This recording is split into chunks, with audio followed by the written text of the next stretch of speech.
Hey, welcome to Bollox Talks and Tangents.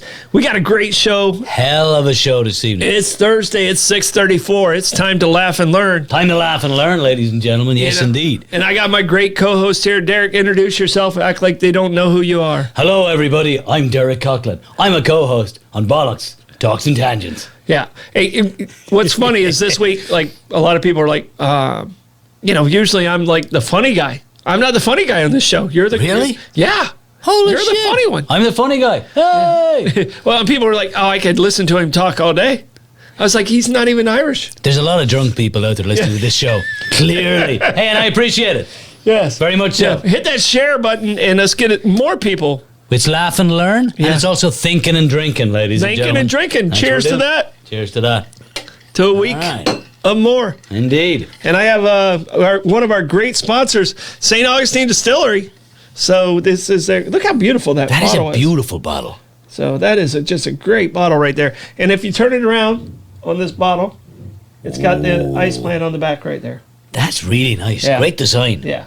So, and they are just wonderful people over there. We appreciate them as a sponsor. City Gates Distillery and St. Augustine Distillery. Yeah. Will just, They kill us. Oh, they do such an amazing job. If So- you have not been in the City Gate store, do yourselves a favor. Get right over there.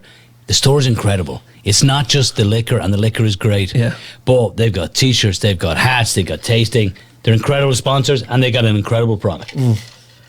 So happy to have them. All right, we have a big announcement though. We have a new sponsor. New sponsor. All right, and it's River and Fort. And if you haven't been to River and Fort restaurant, they do an amazing job, and there's not a better deck. There's no better deck. Yeah. You If got to you be were- careful the way we say that. If you're a deck, Yeah. look, if you're on the roof at River and Fort, and you were looking at the fort and the river, The it is as good as it's They going to get. named themselves well. They did. Yeah. It's right on the corner. Hey, if you're inside and there's that line of windows and you're looking at the fort and the river. They did an amazing job on the rebuild of that building. Everybody remembers it when it was almost like falling apart. It was, And they yeah. put millions of dollars into it, and they invested in our community. And now they're investing in us, which makes us feel special. And the food is fantastic. Phenomenal. They have an appetizer, a seafood appetizer that's a tower. Yeah. Oh, So good. oh, good.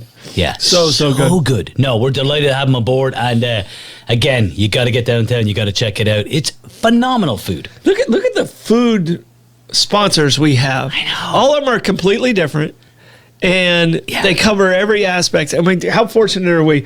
The next one, 900 Degree Pizza and Pasta. Wonderful place. Excellent people, excellent food. When you open the pizza box, I have not opened it, and it doesn't look like a picture. Yeah. And look at guys, they're right there on Lewis Speed. We're right by the high school. The staff is great. The food is great. If you're waiting to pick up a kid, if you're at a high school event, check in 900 Degree Pizza and Pasta. It's wonderful. Absolutely wonderful. Yeah. All right. The other one we have, and I ate there just yesterday, the Beacon Listening Room and Gypsy Cab. Yeah. I had lunch at Gypsy Cab, and I did my trivia show at the Beacon. Hit both of them yesterday. Just amazing staff at the Beacon Listening Room. Gypsy Cab never fails. I mean, the salad dressing is to die for. I think Gypsy was the first actual restaurant I ever ate in St. Augustine. And I'm going back about 32 years. And it is a staple in St. Augustine. It's a staple on the island. I would encourage everybody in St. Augustine, rediscover Gypsy Cab. They are killing it food-wise. And you got the Beacon next door, great music venue, trivia on Wednesday nights. Great for watching football, too. Yeah, and they have an online reservation if you want to go there a particular night or something like that, Yeah. and make sure you're saving yourself a table. Make sure you do that, and because they get some of the best acts around. Oh, they do. Now, we've one other sponsor that's connected to food, near and dear to my heart. Yes. Meehan's Irish Pub. And I had a quick conversation with Reggie last weekend. Yeah, he was running past me. And it was basically, he said hello and started talking, and I went, I was attempting to run a 5K. And Reggie was just like, and he was just Yeah, just gliding. Trying to have a conversation with you. I got nothing. And you were trying not to die. I'm just trying not to die. I'm just trying to hang on. That's where I was. And that's the reason I don't do 5Ks. Because I don't want to try not to die. But anyway. I'll wait for you at the end. I'll bring you drinks. There you go. Yep. Meehan's Irish Pub. Look it. Right downtown. 3 bars in one. You can pub crawl in the same building. You can be outside working on your suntan. Then you can go upstairs. Johnny's Oyster Bar. You can overlook the inlet, the Matanzas. But come on, people. Go to the backyard. Listen to some music. Yeah. So, incredible. you got Hubble and Kelly out there always taking care of people. Bryce out back, belly up, watch the tourists go by in the trolleys. Yeah, it's perfect. It's perfect. All right, Abare, Kresge and Associates. I wouldn't be here if it wasn't for these guys. No, you wouldn't be. I'd probably be wearing stripes. Or orange is the new black. I'm not sure which one. We'd be singing Folsom County Blues. Yeah, exactly. So I'd be a lot poorer. You would be a lot poorer. Blake would have no inheritance. No, he would. would Nothing for Blake. Well, I'm trying to spin that as it is. Oh, if you need a hand, call me. Yeah, no, I can help out. Blake, you okay with me spending your inheritance? No. Okay, he doesn't want to work hard. I'm glad he thought about that. Yeah. It took him a while. You did, yeah. A little hesitation there. All right, but Abare, Kresge and Associates, the only thing I can say is they're the best at what they do. Yes, they are. All right. They handle my taxes. They handle a lot of people's taxes. They give you good advice on how to shape your business in the right direction to maximize your dollars. And I know, and I used to be this guy. I used to be the guy that did my own taxes, and I never wanted to pay anybody to do them. Mm-hmm. They will save you money. They will make you money. These guys know what they're doing. They are professionals. They will keep you out of trouble with the IRS. It is money well spent getting your taxes done by Abare, Kresge and Associates. For sure. All right. The last one and definitely not the least, we got to talk about the St. Augustine Pirate Museum. Yeah. You've been how many times this year? Shit, I don't know. This year... How many times within a calendar year? Within the last year, I've been 4 times. Wow. 4 times. Because it's great. Yeah. And it's right downtown. And my boys love it. Every time we go, it's just... They've so much information. They've so many things to see in there.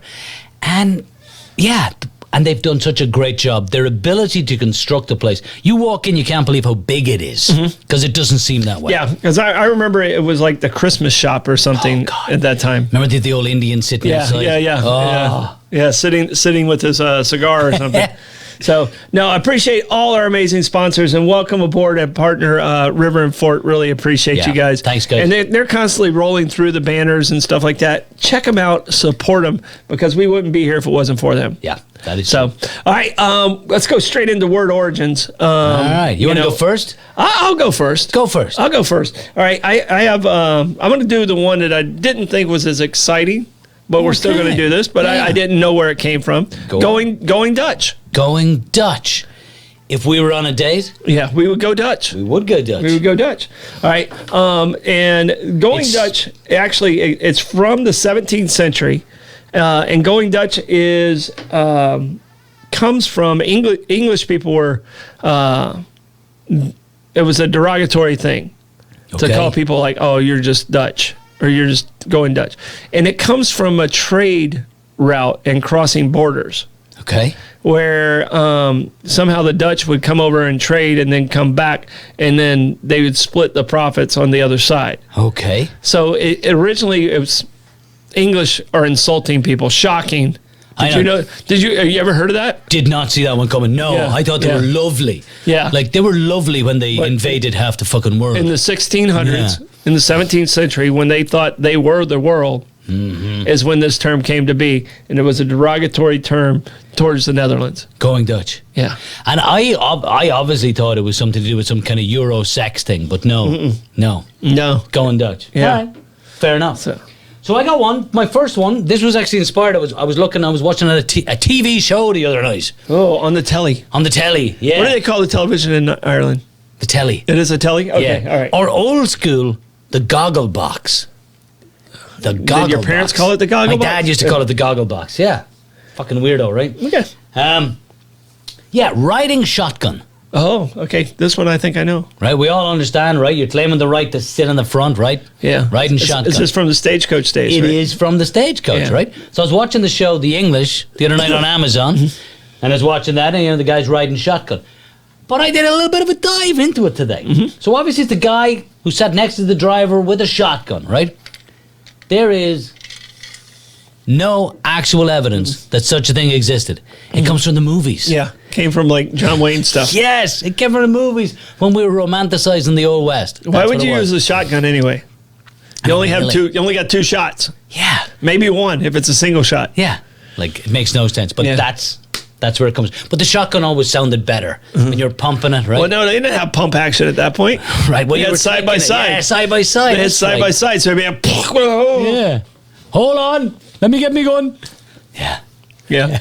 I always loved John Wayne, though. He was a fucking. But it god, it man. makes for a good story. Good So riding shotgun probably didn't exist Didn't exist. in the 1800s. No. not until talkie movies. Probably. Movies. Yeah. Wow. Yeah.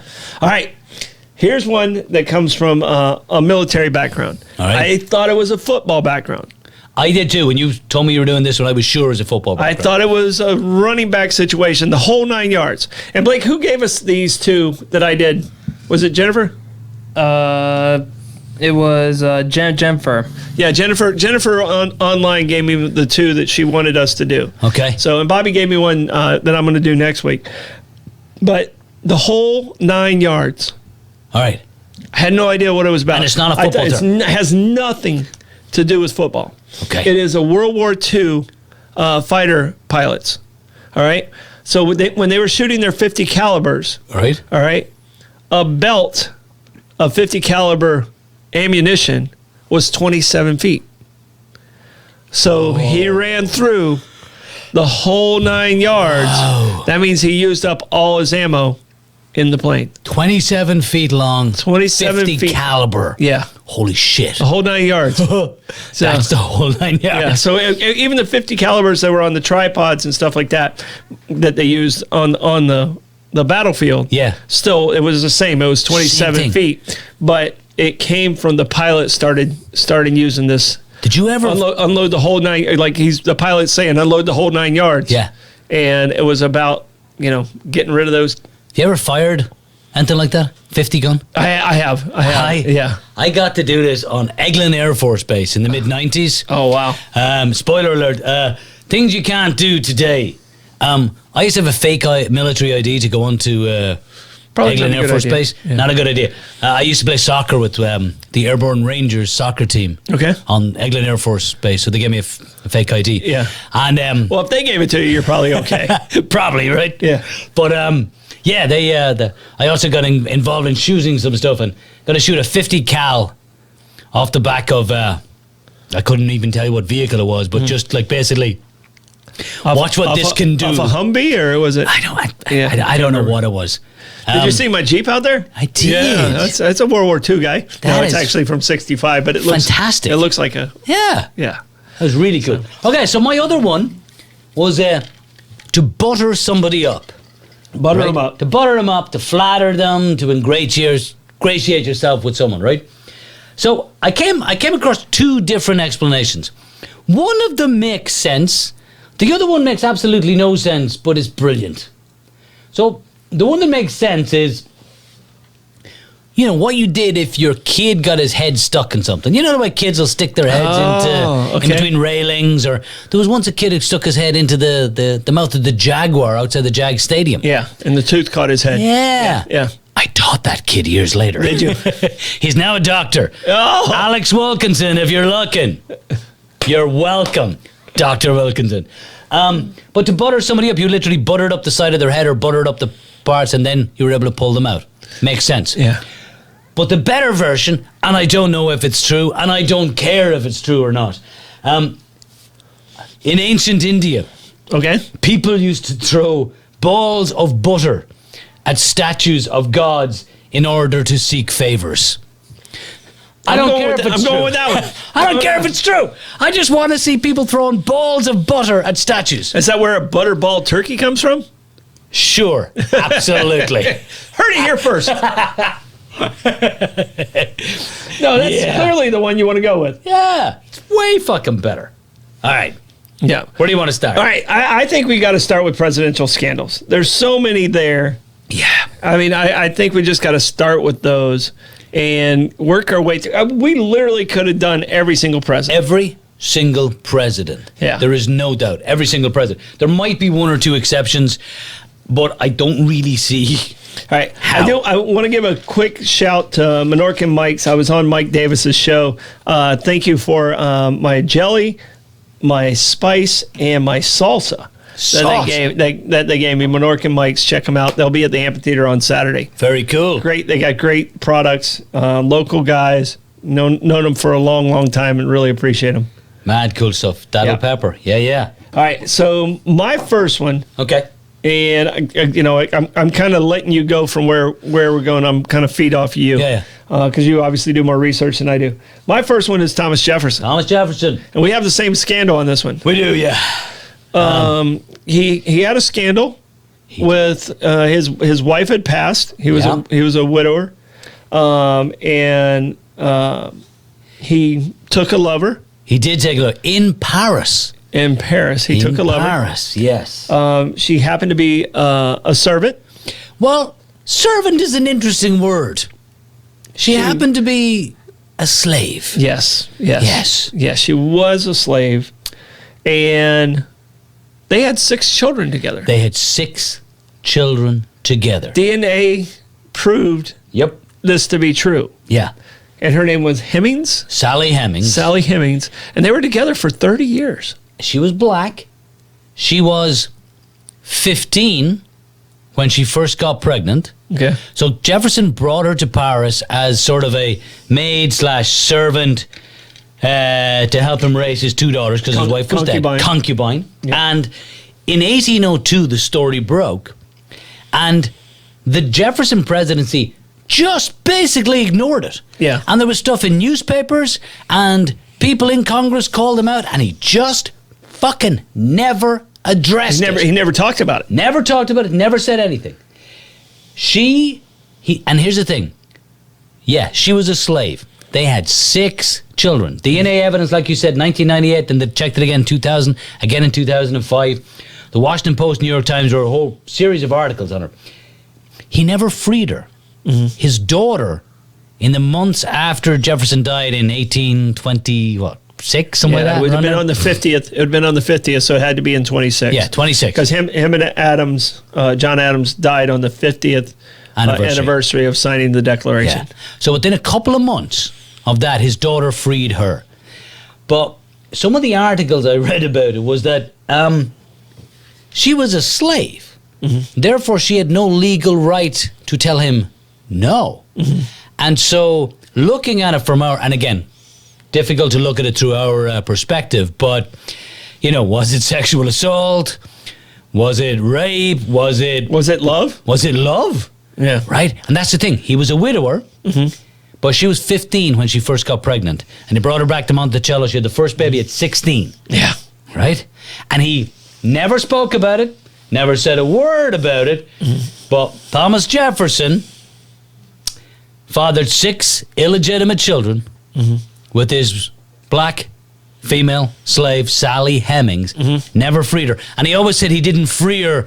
He never freed his slaves. There was something about in Virginia, creditors could then claim them. That's why he didn't do it. And he said he took better care. Better care. They were better off with him. Absolutely. And I'm not going to say it's not true. We weren't there. But you shouldn't be owning humans. Yeah. All right. Who you got? Who you got? Okay, so I got a guy that is. Are we going to progress as they get closer to our time? How are we going to do this? Are we going to do it in just the creepiest ones? Okay, because there's creepy ones there. I want there's creepy. Like, holy cow. Can I go creepy? You want Grover Cleveland? I want Grover Cleveland. Grover Cleveland. He was already okay. Yeah. We're not before we even get to the scandal. Already a little weird. Right. Why was he already a little bit weird? He married his best friend's daughter, who he was the guardian over. Right. And she was 22. He was 48. 48. And he was her guardian from when she was an infant. Yeah. And what did she call him? Uncle Cleve. Uncle Cleve. She married Uncle Cleve.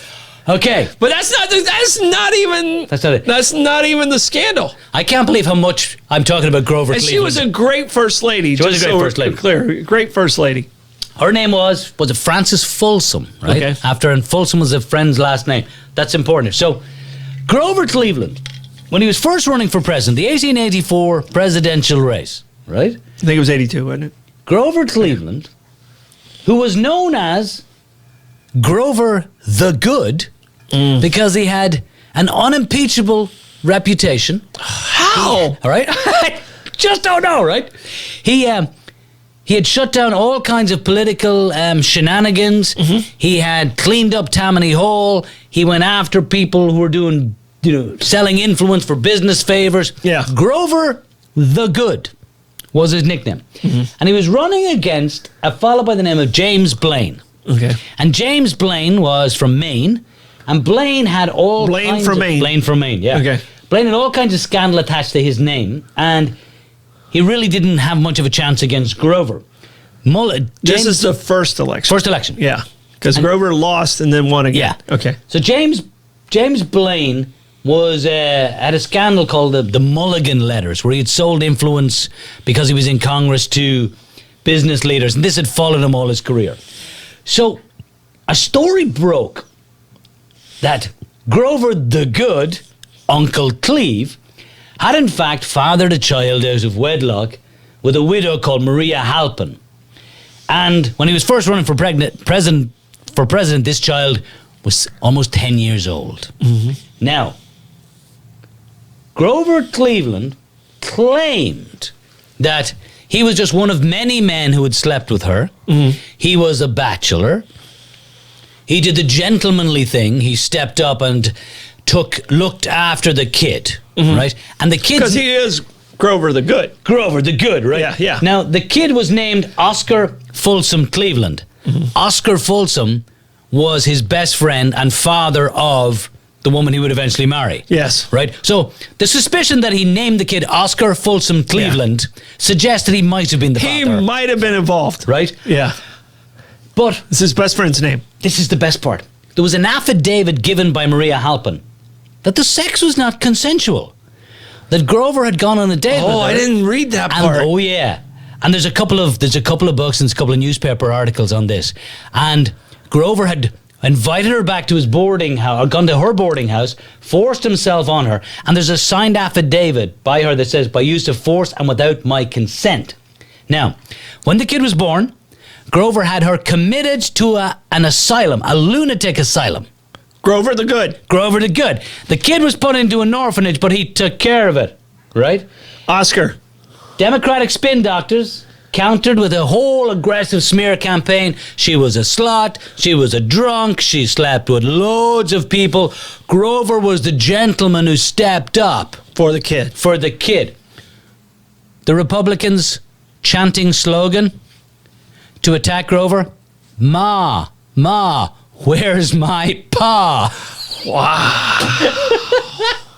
Ma, where's my pa? Right? Wow. Yeah, now, we don't know what happened. The kid sort of disappeared off the radar, and there's some rumors about him. But she held true to this story all her life, and there does seem to be evidence now that this is exactly what happened.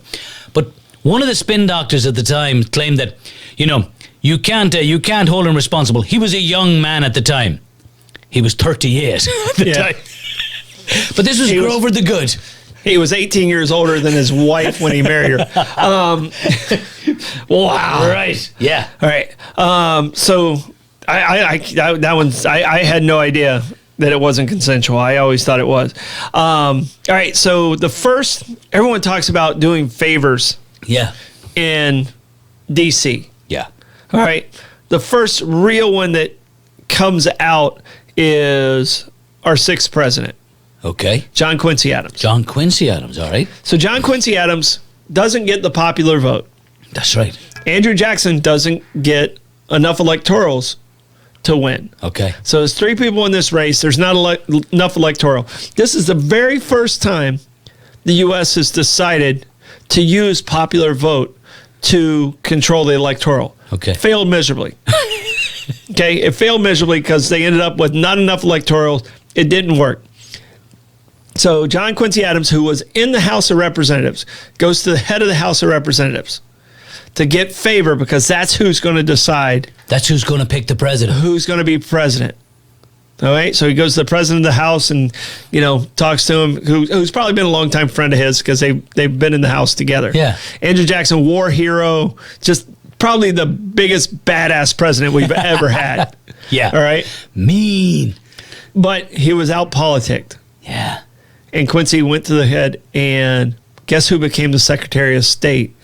Oh, When John Quincy Adams was it by owned- any chance the person who did him a favor? Exactly. And that's where it kind of all began, because of a botched election, and the politician outsmarted the war hero. Yeah. If it was a duel, Jackson. my would've money's won on that one. Jackson. You know, John Quincy Adams supposedly is the highest IQ of any U.S. president. I got. Proved it right there. I can tell you right now. I don't know if you ever read the book Amistad. I didn't. I saw the movie. Oh, you did see the movie. Yeah. You saw the movie. It was very close. Just a brilliant man. He's the only man who was president and then went back to the House of Representatives. Really? Yeah, no other president ever did that. So, but John Quincy Adams was a brilliant orator, and if he put his name on a bill, it was going to get passed. Wow. So, Fair enough. but he out-politicked. Andrew So Jackson. it was, and Jackson, people were smart enough the next go around, because he did have so much fame and he was such just a badass dude. People tried to assassinate him, and he ended up beating them with a cane. At 67 years old. Wow. The gun misfired twice. The guy had two guns. Both of them misfired, and Andrew Jackson ended up beating the shit out of his assailant. Yeah, he At, was also, at 67 years old. Yeah. He was also the guy who was shot in a duel, got up off the ground and killed And the killed other the guy. other guy. Yeah. Killed the other guy. He was shot like 6 times or something. So They don't make them Yeah, like the doctors weren't the same then. All right, what other one you got there? Yeah, Okay, there's so many. I mean, we're just brushing this. I don't even know if we're getting the flags today. Can we do Teapot Dome Scandal? What a cool name. The Teapot Dome Scandal. I didn't know until today why it had that name. Now, I only knew because I'd had drinks with Mark Little several times over the year. Mark's a And good if you man. ever have a question about presidents and you want to go down the rabbit hole and just listen to him on, he'll tell you great stories. Yeah, President Warren G. Harding. There's so many scandals just by saying his name. The worst president we've ever had. Ever. Yeah, and I can tell you this, and I say this with full confidence, because people are like, oh no, the one we got right now, or oh no, the last one we had. No, It's Warren G. Harding. it's not close. It's not close. This guy was by far the worst. So, which scandal are you? You went with the teapot. Okay, so Teapot Dome. Teapot Dome Scandal. So under the previous or Taft, maybe not the previous president, but a couple of presidents before this, Taft had come up with this idea that certain oil producing areas in America were going to be designated as naval oil reserves to make Yes. sure that the Navy and the military never ran out of fuel. Yes. Okay. Harding's Secretary of the Interior, Albert B. Fall, the B standing for Bacon, by the way. Bacon. Albert Bacon Fall. He convinced Harding, supposedly Harding knew nothing about it, right, Yeah. to shift control of a number of these reserves. Well, he was with his concubine. His concubine. having an illegitimate kid on his own. Harding definitely Yeah. had an illegitimate Yeah, kid. 100% had an illegitimate kid. And they found out during the presidency he had an illegitimate kid. But Yeah. and he drank like a fish during Prohibition. Yeah. He and all the stuff he connected the mob into Atlantic City and all the deals on the roads and everything down in there. Always on the take. But this guy was way on the take. Yeah. So He was a friend of Harding's. friend of Harding's. So there was some of these in California, but the big one was Teapot Dome, which was an oil reserve in Wyoming. And it convinced them to shift control. I think they were controlled by they were controlled by the Navy, and the control was shifted to the Department of the Interior. Then Fall had control over the leases. Mm-hmm. So then he leased these reserves to private oil companies without any competitive bids. And he got a kickback, which in today's money was about $8.5 million. Mm-hmm. Right? And That's a good skim. That's a fucking great skim. That's a good skim right now, there. The kind way of saying is that Harding's reputation was, of course, diminished and sullied. And some people said that the reason he died in office because he was so upset heart over attack. this. Yeah, sure. It's the best thing that could happen to him. Right? But basically, the whole thing came out because it was somebody in Wyoming who was supposed to get a second kickback down the line. Yeah. didn't get it. He's like, oh, It was no, like, you didn't. Fuck this. Yeah. And of course, then Albert B. Fall was suddenly buying all kinds of everything, paying taxes on the family farm. He became very wealthy, very quick. Suspiciously wealthy. Yeah. And of course, then somebody reported it, and all of a sudden the whole thing blows up. But it was connected to, there was members of the British royal family had bought shares in this, because the oil companies were then selling shares in these leases that they'd gotten. Mm-hmm. It went worldwide, this stuff did. Yeah. But Albert B. Fall was the first ever cabinet member in U.S. history to go to jail, to go to prison. Mm-hmm. And he spent 9 months in prison. Yeah. Albert B. It wasn't enough. It wasn't enough. I'm sure he came out still rich. Oh, yeah. He came out still rich. I guarantee. 8 point something million in today's money. Like, holy mother. Yeah. No, that was right up there. I'm going to touch on a couple of quick little scandals that we've talked about in the past. A lot of people don't know. Look up our 15th president, James Buchanan. James Buchanan, yeah. Our only president that was not married. Not married. But he did have a life partner. He did have a life partner. Wasn't a guy from Alabama? There was a senator from Alabama. Yeah. So we had a gay president. Definitely gay. And it wasn't like it wasn't known at the time. Oh no, there was one. Andrew Jackson called him like fancy or Miss something. Fancy and Miss Nancy. It was something like that. Yeah. So I mean, it was known. So that's a scandal you might want to check out. And we've talked about in the past. And the other one is Edith Wilson. Right, Edith Wilson, who you said was our first female president. All right, the scandal that I discovered on her. When Wilson had his stroke, she signed all the bills and stuff like that, including the one that gave women the rights to vote. Right, because nobody no ever one saw him sign it. Yeah. She went in and came out, and it was signed. But the scandal at the time of death, because they got married just under a year after the wife had passed. Right, because his first wife died when he was in office, right? But the scandal was that Edith might have had something to do with her death. No. Poisoned her? Holy shit. Yeah. I love it. Yeah. Oh, that is great. Okay, I'd like to. We should deep dive. So we should deep dive on that one for another show. But if anybody knows anything about Edith Wilson, Edith Wilson might have had something to do with Woodrow Wilson's first wife's death. Brilliant. Yeah, brilliant. So I mean, can we go a little modern? Can we get a little modern? Let's step up into time a little bit. Yeah. Let's step up into time. You want to jump to JFK, or you want to? I mean. Well, Let's go. We can stop at every single president. We could, yeah. Let's do Richard Nixon. Let's talk about one that we all... I am not a crook. I'm not a crook. If the president does it, it's not illegal, or it's not a crime. Here's the thing. Yeah. Everything he did, no one would have known. No one. He didn't have to have a tape recorder in his office. Nope. He's the one who put it there. Yeah. He's the one who knew it was there. And he won a re-election in a fucking landslide. Like, he didn't need to spy on the Democrats. And I'll tell you this. I became friends with George McGovern, all right, who he beat in 1972. And that landslide, the biggest, largest margin of all time. George, he's a good dude. He's just a wonderful human being. Great guy, a fighter pilot in World War II. Just a wonderful human being. All right. But George didn't do his due diligence when he picked his first vice president. And when he picked his first vice president, they found out that the gentleman that he selected had a lobotomy. No. Yeah. So he had to change his vice president with like 40 days to go. He had a lobotomy. Yeah. And they didn't do their due diligence. Any diligence. And that entirely crushed any chance they had, if they had a chance at all.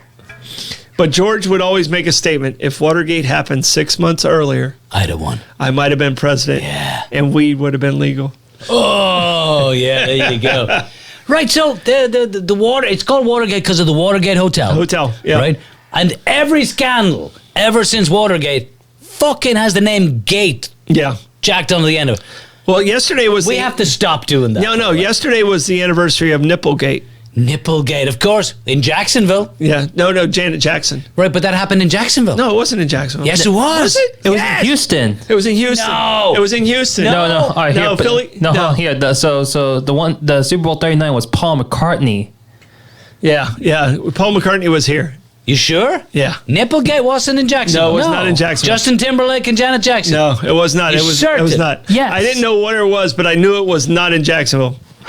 So now you're heartbroken. I wanted. Well, You wanted it to who be was in in the Jacksonville. Super Bowl? When Nipplegate happened, Yeah. it was the Panthers versus the Patriots. Patriots won. Patriots won. That was Panthers, Brady's first Second. second one. Okay. First Okay. one was U2. And Yeah. First one was the Rams. Right? Yeah. So going to your gate Yeah. side of it, Nipplegate was yesterday. The anniversary of Nipplegate was yesterday. Yeah. So, So basically, Watergate, he was spying on people in Democratic headquarters, right? Yeah. Paranoid, because Nixon was, God love him, fucking paranoid. And, yeah, of course, then the tapes where he was caught and ended the presidency and put a lot of people in jail. I can tell you A this. lot of people. Go to the documentary and listen. Have you listened to the Nixon tapes? Just briefly on some What a news things. misogynist, prejudiced Really? ass. It is so bad. It's like, do you know the tape recorder's on? You know, and he's like, hey, we're going to do this, but I hate these blankety blank blanks. And I was like, that's our president. Yeah. In my lifetime. Yeah. So, I mean, you were born probably under Oh, yeah. under Nixon. Nixon would have been, I was born when Nixon was president. I was Johnson. Wow. Blake was W, right? No. so No, you were still Clinton. just only for 9 days. Yeah, he was born in 111-1. 111. So January 20th of 1, it would have became W. And on the subject of scandals, Clinton's scandal just seems so cute by extension. It would not even be a scandal if you go back and look at JFK. No! JFK! What did we do? Still just a dumb move. Yeah, just a dumb move. Yeah. Yeah, you're not living in those times, Nope, you can't do Willie. it. Come on, Willie. All right, Keep your Willie. the one that I think somehow has slipped through the cracks of history. And when you look at this and you compare it to some of the other scandals, this is a terrible thing. This is the Iran-Contra affair is an absolute terrible thing that was done, right? This is Ronald Reagan. Now, somehow, Nixon was damned by Watergate. Kennedy with all his Lothario behaviors, Clinton, the Lewinsky thing, all of these people, their scandals have carried with them. Reagan, He's still a hero. he's like the greatest hero And of he's all time. admitted to this. And he's admitted, he admitted to it. So, in the early 1980s, there was two big problems for Ronald Reagan. Hezbollah and Lebanon had got 7 U.S. hostages. And then there was a revolutionary communist government down in Nicaragua, right? Yeah.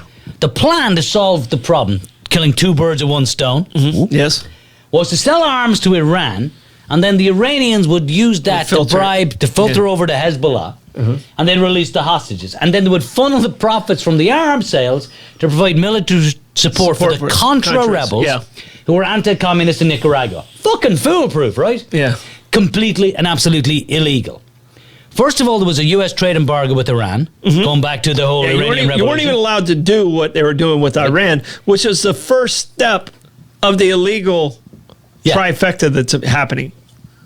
Second of all, there was a thing called the Boland Amendment, which banned the U.S. government from specifically funding the Contras in Nicaragua, because the Contras in Nicaragua got most of their funding from illegal drug trade.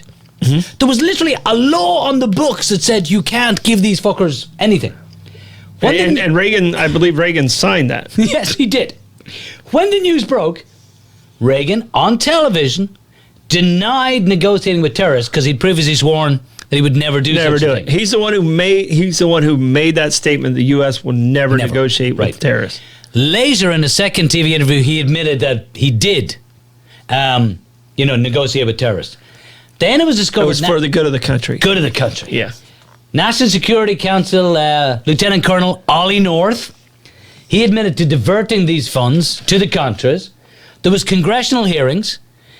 It was so blatantly obvious that everybody had committed crimes, and yet there was no convictions. None whatsoever. Ollie North. Ollie fucking North, man, right? How much power did he have as a colonel? Oh, my God.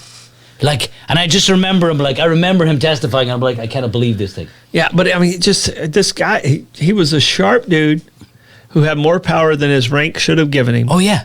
Way more power. And how he is still alive. Still alive. I can tell you Never this, served jail time, nothing. if the Clintons were president, I don't think he'd have made it. No, he wouldn't. That's good. On television, again, a second TV thing right after Reagan again denied that he knew, but his administration would take full responsibility, even though he didn't know. But He did know. after that, Yeah, after his presidency. he admitted that they knew. And here's the thing. Like I said, Watergate destroyed Nixon. Teapot Dome put Harding in an early grave. He's the worst president of all time. Clinton forever tarnished his legacy. Grover, all these are Kennedy's, everyone's legacy. Reagan survived it unscathed. He's still a hero. And people think he's the greatest president of all time. Yeah. Yeah. I don't understand it. Well, he might be, though, just because of that. Because of the controversy and the people that he had supporting him. Yeah. Were willing to fall on the sword for him. They did, yeah. And that's a leader. Yeah, but here's the thing. They fell on the sword, but nobody got convicted. No, you know what? Because he was there. There you go. And you know who was the next president? That would have been George H.W., his vice president, Who clearly was involved. and who was also the former head of the CIA. Yeah. Clearly was involved. Had to have been. Yeah. Yeah. All right. One last one. We got to talk about JFK. He was only president for 3 years. So unfortunately, what happened in Dallas, and and I think he was doing an amazing job as president. Right. But this guy has a gorgeous wife. Beautiful. Jackie, Bouvier, Kennedy. Beautiful. He had a person that was his assistant. Yeah. His entire job was to go out and find hot blondes Hot blonde. to bring back to him. Right. In the same house. Yep. In the same house. This was a Secret Service guy whose job was to find hot blondes. And there's even stories where he's outside and people are going, wow, this guy's always on duty. And the guy later was admitting that he was on duty and the president was having a shower with two of the hot blondes. Yeah. Yeah. Kennedy fucked everything. Yeah, no, it went from Maryland to the maid. Yeah. Yeah. And again, that's why I say, like, the Clinton thing, you're like, okay, what he did was absolutely wrong. And of course, it was a bullying thing. And it was, position of power and all the other thing. But when you look at what Clinton did and you compare it to Kennedy. Yeah. But I mean, there's other things involved with Clinton too. I mean, some of his business deals. Hey guys, you guys know you only have like 15 minutes left to talk. All right, right? we got to talk about our sponsors. We got to talk about our sponsors. All right, we're going to run through our sponsors real quick. Our newest sponsor, River and Ford. If you have not been there, go check it out. Yes. Sit on that rooftop, have a drink up there, enjoy the atmosphere at River and Ford and the amazing food. It is incredible, guys. It is incredible and it is beautiful. Yep. St. Augustine Pirate Museum. Ladies and gentlemen, I keep saying it. If you haven't been there, get your butt downtown. Get in there. It's incredible. The museum has details like you can't believe. Over 800 artifacts. They've got an original Jolly Roger. Get your butt in there. Meehan's Irish Pub, 3 bars in one. Great food. Just the best drinks around. Wonderful price. Great atmosphere. You're going to feel good when you leave there. Best pint of Guinness this side of the Atlantic. Beacon Listening Room and Gypsy Cab, best music on the island. Gypsy Cab is just a tradition. If you've never had the Gypsy Chicken, get your ass over there and try it. Yeah, and the Beacon, holy moly, best place to listen to music. Yeah. Abare, Kresge and Associates. If there were Oscars for tax attorneys, these guys would win every year. They would name the award after them. They would, yeah. There you go. That's when you know you made it. You won it so many times, they named the award after you. There you go. All right, 900 Degree Pizza and Pasta. Right near the high school off of Lewis Speedway there. Just a great sauce, Great pie. It's a great pie. Wonderful service, wonderful pastas. You just can't get any better than that right there. You really can. And finally, City Gates Distillery and St. Augustine Distillery. They make extraordinary. Their product is absolutely extraordinary. We're coming into all kinds of seasons. Look at, if you have a birthday for somebody and you don't know what to get them a gift card, send them to the stores, do the tour. It's brilliant. It's amazing. And thanks to all of our sponsors. All right, flags. Flags. All right, I just have a couple. I knew we were going to go over on the. I knew the presidents was just going to be monopolized a lot of our time. So I have a couple, but you have way more than I do. I want to talk about, like, I have the Florida flag. Pick one of your states.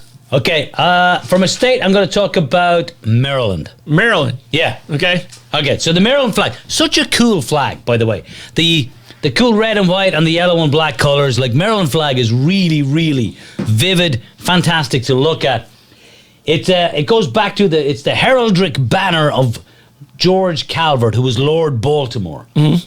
And it's two coats of arms in one. It's gold and black, which is the Calvert coat of arms, and it's red and white. See it there right up on the screen? Look at that. How cool is that? How cool is that? Mm-hmm. And the red and white coloured arms belong to the Crossland family, who are connected to the Calverts. But what I love about this is, in the Civil War, Union loyalists in Maryland flew the Calvert arms, and Confederate loyalists flew the Crossland family arms. Because Maryland was basically, half of Maryland, the northern part was Union, and the other half was Confederate. After the war, they were combined, and they first flew the combined flag together in Baltimore in 1880. Didn't become the official flag till about 1904. Probably under Grant. I don't know. Yeah, it would have been before Cleveland. Yeah, it would have been before Cleveland. Was it Grant before that? Yeah. Okay. Yeah. So it's a cool flag, and my wife's from Maryland. So there you go. There you go. All right, so I'm going to start with the Florida flag and the history of the Florida flag, because it goes all the way back to Spain. Okay. All right, and that's how we got the cross, and it's over my head right here. Over behind you. So that's how we got the cross of the red. Yeah. You know, and a lot of people don't realize that our fort was completely white. It was plaster white with a red line through it. Red line through it, yeah. A red line through it.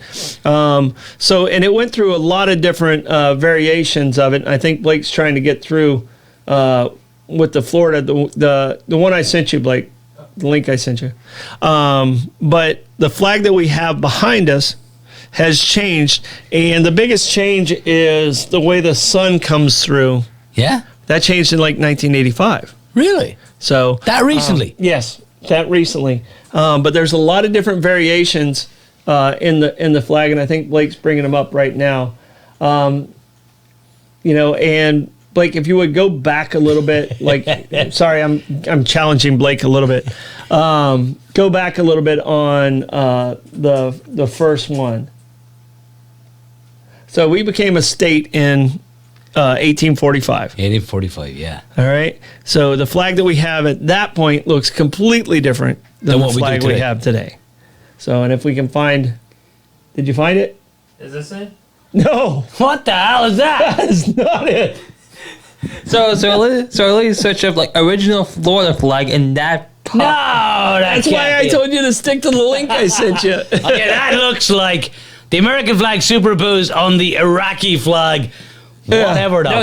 So it came from the Florida Department of State. That was the original 1845 flag. No, it was not. Yes, No, absolutely not. it was not. No, Blake. it was not. Yes, so Blake, no, absolutely not. Seriously, that is the worst. The U.S. and Hungary had a flag baby. Not. That's what it looks like. It seriously is. I'll send you the link. That is seriously the flag.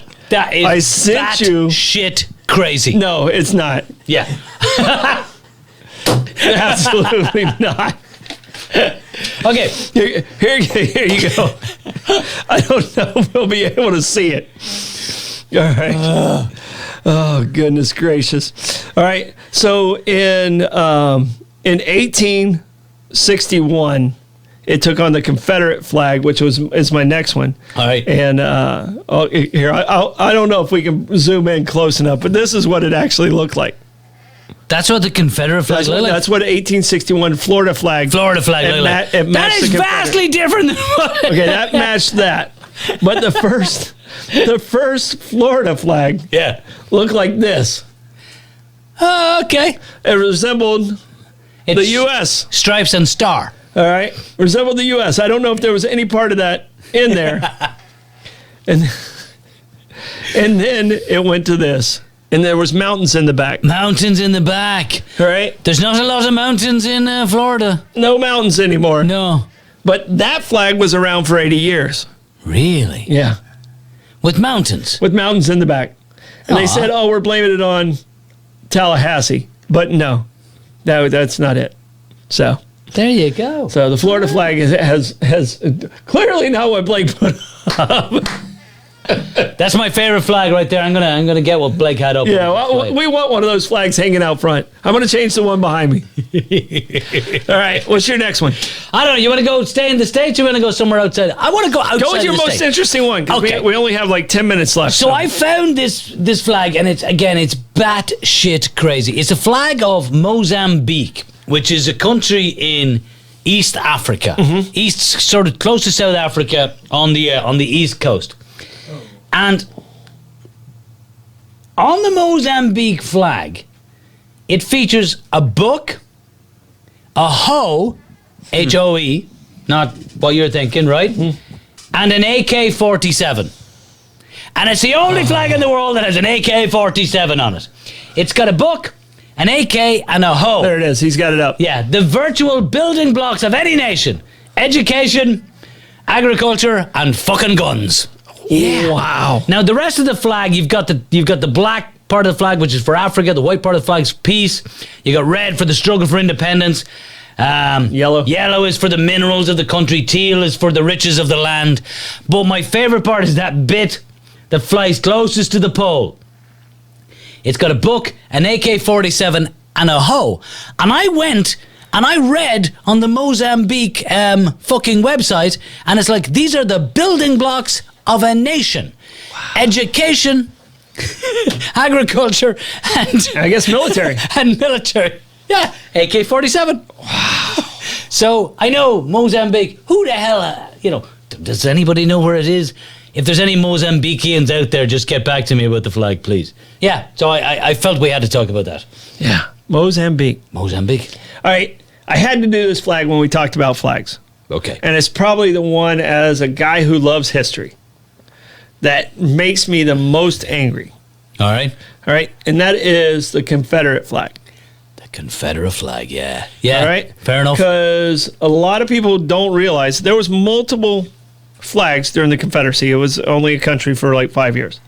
But there was multiple levels of that. Blake, can you bring up the first one, which was the first 2 years? Yeah, for the record, showing like, even though this isn't like the Confederate flag that we know as like a hate symbol, do you think Facebook knows that that's a hate symbol? Yes, they do. But we're gonna do it anyway. We're gonna show the real one. Yeah.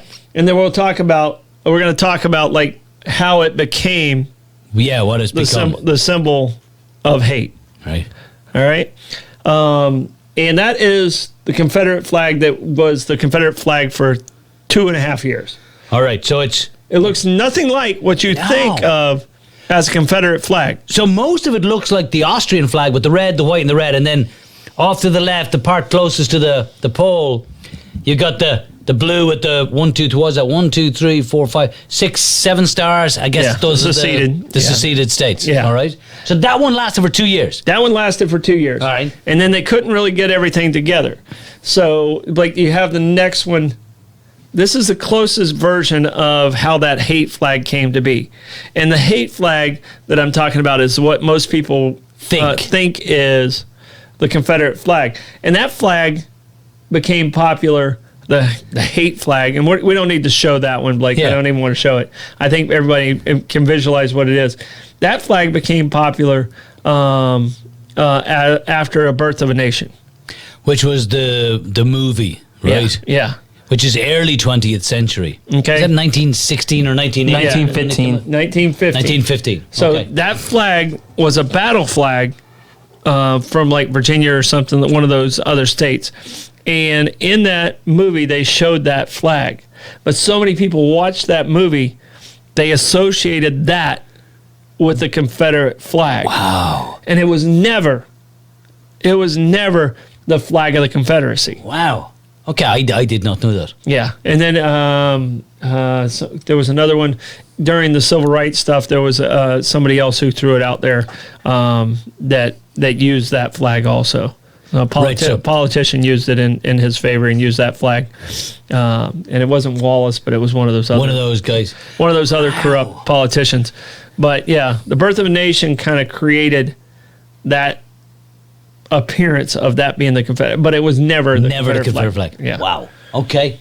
And you never see, on the back of the Bubba trucks, you never see the one that we showed. No, you don't. No. But you remember. And then then underneath it they say, it's heritage, not hate. F you. It's hate. If you know your heritage, get your shit right. Yeah. Hey, but sometimes, when you're kind of stupid, you don't know that you are. Yeah. Usually you don't. Let's leave it at that. Yeah. All right, if we got a bit of time, I want to talk about my least favorites. Can I? More. Yeah. Okay, go on. Yeah, you got one more. My least favorite flag in the world is the Union flag, which most people know as the Union Jack. Yes. Which is the flag of the United Kingdom. Yes. Obviously, I don't like this flag. As an Irishman, I'm wondering why you dislike this.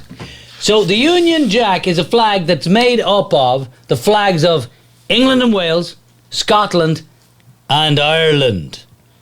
Except, here's the thing, the English flag, which is also England and Wales. Wales, by the way, they're no part of this. The Welsh flag is not connected to the Union Jack. It's a different story. Okay.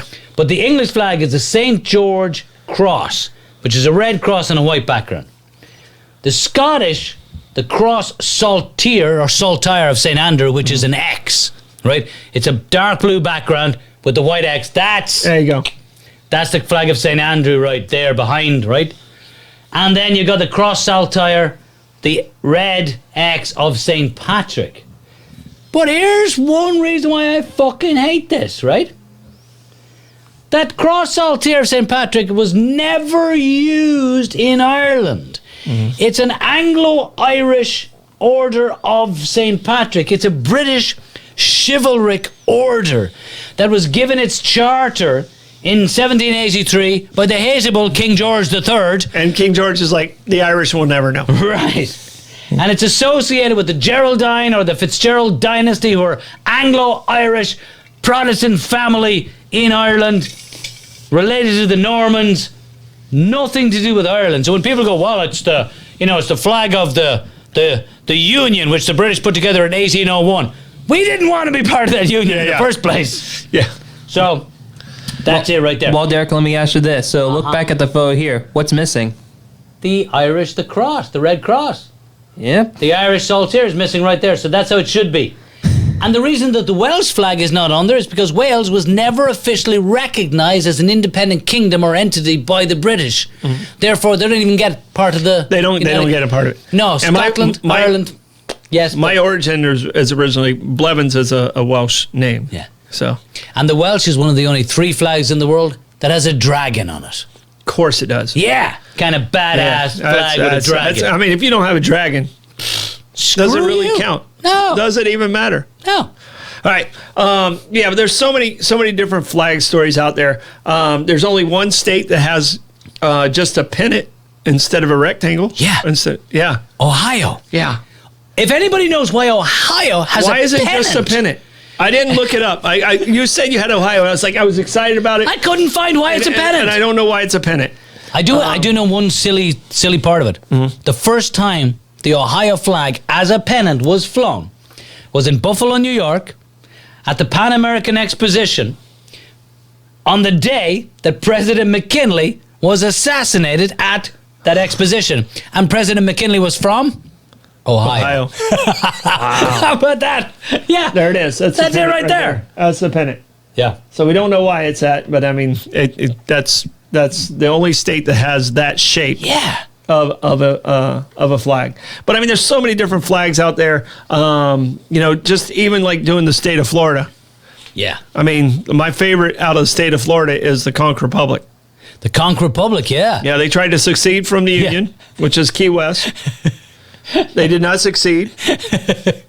But they do still have their flag. Yes, they do. The Cork Republic. Yeah. We've got one in Ireland like that. There's mad people called the People's Republic of Cork. And they have their own flag. It doesn't exist, but it exists in their minds. Yeah. But and the flag that's been flown over the most territories, you know which one it is? In the world? Yeah. It's got to be the British flag. Yeah. The one you hate the most. Bastards. The one you hate the most. I really do hate it. That's the flag. That's the flag that's been flown over. Ooh, I have a quick question for you before we go. What U.S. state flag has the Union Jack on it? Virginia. I would say it's probably one of the southern states. I'm gonna go with. It's not Tennessee. I'm gonna go with Alabama. I'm gonna go really far west and then keep going far west until you're swimming. Hawaii. Hawaii has it. I guess back in the day, it's got to have something to do with Cook. Yeah. Sandwich Islands. He got murdered there. Still has the Hawaiian Union Jack. The Hawaiian people killed him. Well, there you go. Because the first time he came, they were trading nails for sex. As you do. Because that's what you do. Yeah. And the next time they came back, everything was going great. The Hawaiian people were treating them like gods until one of Cook's people died. Ooh. And then he realized they weren't immortal. And everything to killing. Hell in a handbasket. Hell in a handbasket. And that's where Cook actually died, was at the Sandwich Islands, which he named after the Earl of Sandwich. Yeah. So there you go. Hey, guess what? That's the end of our show. I want to say thank you to you guys. If you would, please hit that share button. Support our sponsors. They're a great show. Always enjoy this hour. Always a pleasure. So much fun. I hope you guys laughed and learned a little bit with us. This is Bollox Talks and Tangents, and we'll be back next week. God save the